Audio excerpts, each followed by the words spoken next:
Joe Davies. He is a union and community organiser, and he provides strong advocacy support to people who with the zero-hour contracts and also post-earthquake. He's a Hagley Ferrymead Community Board member.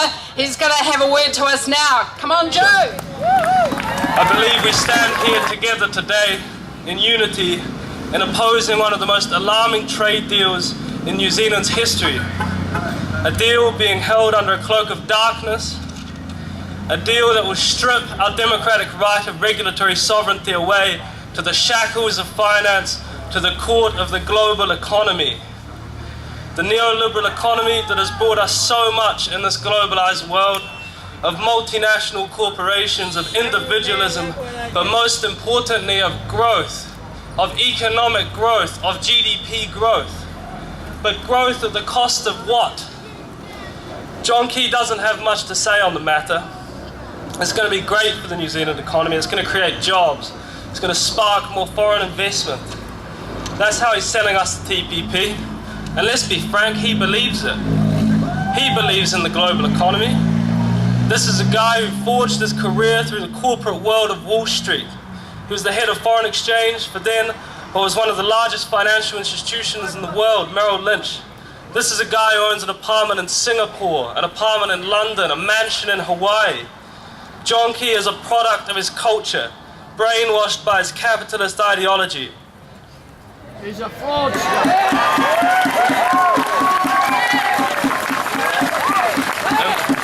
And we here today, we know of the cost of this money-frenzied approach to life and what this has brought to not only our race but our planet. Where have we come from and where are we going? I mentioned before that over the last 30 years, we have seen a neoliberal tide sweep across the world. Reaganomics in the US, Thatcherism in the UK, Rogernomics here. And since we've seen a gradual decrease of taxes, the full-scale and partial privatisation of key services and the corporatisation of other assets, we've seen financial deregulation time and time again. We've signed free trade agreements. But alongside this agenda, there have been other trends. Income inequality has been rising since 1984 in Aotearoa. Of growing poverty, of child poverty, which is a national disgrace. But there's a way you fix child poverty, it's by fixing poverty itself.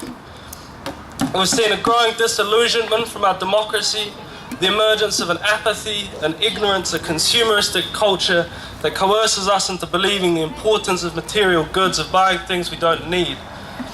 But my friends here today, the cold truth behind the TPP, the Trans-Pacific Partnership, is that this is the end of the 30-year capitalist revolution. This is the final act of the corporate coup d'etat.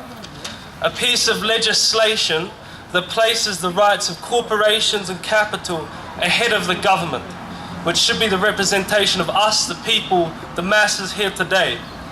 We will live in an age where the profit motive is unrestrained and has legal rights. Now, I'm not going to go into detail of the investor-state dispute settlement mechanism that I'm talking about, but for those who don't know what it is, briefly, in a circumstance after the TPP has been signed, where the New Zealand government passes a piece of legislation that in any way affects the profit capabilities of a multinational, the corporation could then take the New Zealand government to court in an offshore tribunal held in secrecy, where the corporation would seek compensation, would sue the New Zealand government for affecting these activities. But looking further than understanding just that New Zealand would potentially have to pay, an example being $400 million to Marlborough for introducing plain packaging on cigarette packets, the geopolitical reality is far more worrying. Today, our government, due to financial mismanagement, is sitting on an $86 billion national debt. That's 37% of our GDP, and that's picking up $4 billion of interest a year. Now, we're not at a crisis point at the moment like the Eurozone, but we're well on our way there. And the Western financial institutions who deal with indebted nations, like the International Monetary Fund, are pushing the same agenda as the negotiators of this trade agreement. Capital being loans or investment being allocated at the cost of economic reform for the few. Now, combine the two, national debt and regulatory sovereignty, a lack of regulatory sovereignty, and we don't have a particularly bright future. a future of austerity in order to pay corporations their bills, technocrats and neoliberal economists threatening us with bankruptcy and mass unemployment unless we play their game. The reality is that we here today, we are on the right side of history. We have